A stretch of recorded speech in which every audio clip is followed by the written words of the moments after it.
चलिए आज वक्त में थोड़ा पीछे चलते हैं। करीब 5000 साल पीछे, एक ऐसी दुनिया में जो कब की खो चुकी है, लेकिन जिसकी कहानी आज भी हमारे लिए एक बहुत बड़ी चेतावनी है। जरा सोचिए, एक ऐसा शहर जो आज के कई मॉडर्न शहरों से भी ज्यादा एडवांस था। और ये कोई साइंस फिक्शन फिल्म की बात नहीं है, ये हकीकत थी सिंधु घाटी सभ्यता की। हाँ, पूरे 5000 साल पहले ये कांस्य युग यानी ब्रॉन्ज एज का दौर था। और ये सभ्यता सिर्फ पुरानी ही नहीं बल्कि बहुत बहुत विशाल थी। सोचिए, मिस्र और मेसोपोटामिया दोनों की सभ्यताओं को मिला दें तो उससे भी बड़े इलाके में फैली हुई थी। पर इन शहरों का असली कमाल उनकी ऊंची इमारतों में नहीं बल्कि जमीन के नीचे छिपा था। एक ऐसा अंडरग्राउंड मिरेकल जो उनकी इंजीनियरिंग की एक हैरान कर देने वाली कहानी कहता है। तो सवाल ये है कि ये खोई हुई दुनिया आखिर हमारे सामने आई कैसे?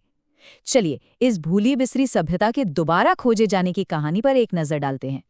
इसकी खोज की कहानी किसी फिल्म से कम नहीं है। सोचिए, 1856 में रेलवे इंजीनियर्स अनजाने में इतिहास के सबसे बड़े सुरागों के ऊपर से ही ट्रेन की पटरी बिछा रहे थे। वो एक पूरी खोई हुई दुनिया के ऊपर रेलवे लाइन बना रहे थे। खैर, शुक्र है कि 1921 में दयाराम साहनी और राखालदास बनर्जी की खुदाई ने दुनिया के सामने हड़प्पा और मोहनजोदड़ो का वो चमत्कार उजागर किया जिसे हम आज जानते हैं। तो चलिए, अब जरा देखते हैं कि इस कांस्य युग में इनकी जिंदगी आखिर थी कैसी और इनके वो कौन से कमाल के आविष्कार थे। इन शहरों की प्लानिंग को देखिए, सुनने में ही कितना कमाल का लगता है ना? सड़कें एकदम सीधी, एक दूसरे को 90 डिग्री के एंगल पर काटती हुई, बिल्कुल आज के न्यूयॉर्क या शिकागो की तरह। और ये सब 5000 साल पहले हो रहा था। यहाँ तक कि आम घरों में भी अपने प्राइवेट बाथरूम और कुएं हुआ करते थे। एक ऐसी लग्जरी जो उस जमाने में कहीं और सोची भी नहीं जा सकती थी।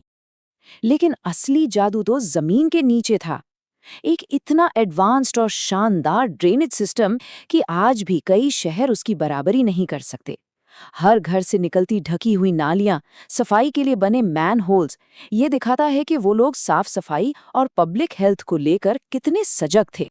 ये लोग सिर्फ कमाल के इंजीनियर ही नहीं थे बल्कि एक से बढ़कर एक इन्वेंटर भी थे। दुनिया में सबसे पहले कपास उगाने वाले, वजन और माप का एक स्टैंडर्ड सिस्टम बनाने वाले, और तो और लोथल में दुनिया का पहला डॉकयार्ड बनाने वाले भी यही थे। उनकी वो डांसिंग गर्ल की कांस्य मूर्ति आज भी उनकी कला और मेटल वर्क में उनकी महारत का एक जीता जागता सबूत है।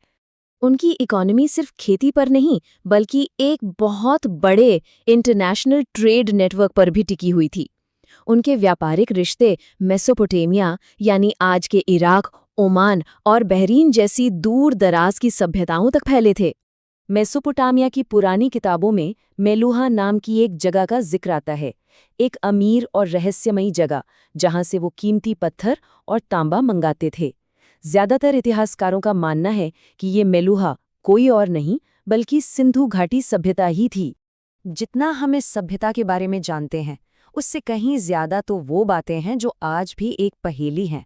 उनके विचार, उनके विश्वास सब एक गहरे रहस्य में लिपटे हुए हैं। अब आता है सबसे बड़ा सवाल, इतने बड़े और इतने ऑर्गेनाइज्ड साम्राज्य पर आखिर राज कौन करता था?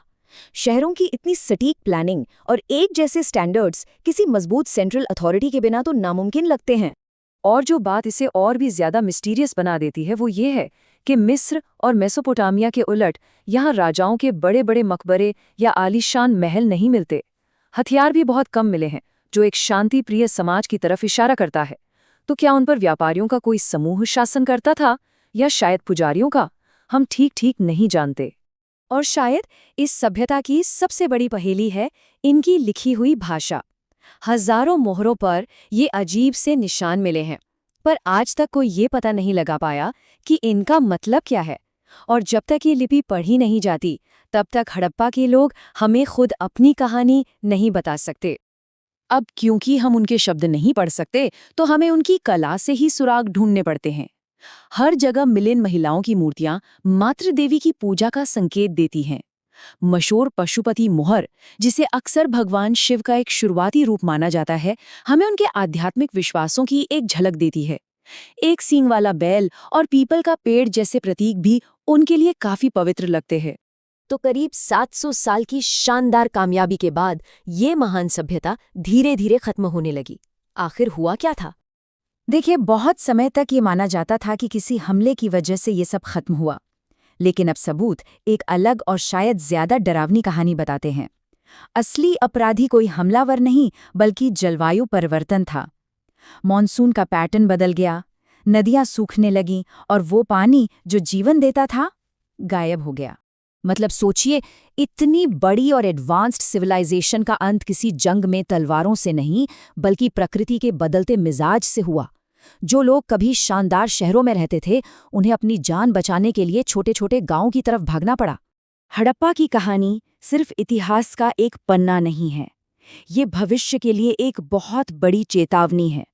ये हमें याद दिलाती है कि कोई भी सभ्यता, चाहे कितनी भी तरक्की कर ले, प्रकृति के सामने कितनी नाजुक होती है। आज जब हम खुद एक ग्लोबल क्लाइमेट क्राइसिस का सामना कर रहे हैं, तो सवाल ये है, क्या हम अपने अतीत से कुछ सीखेंगे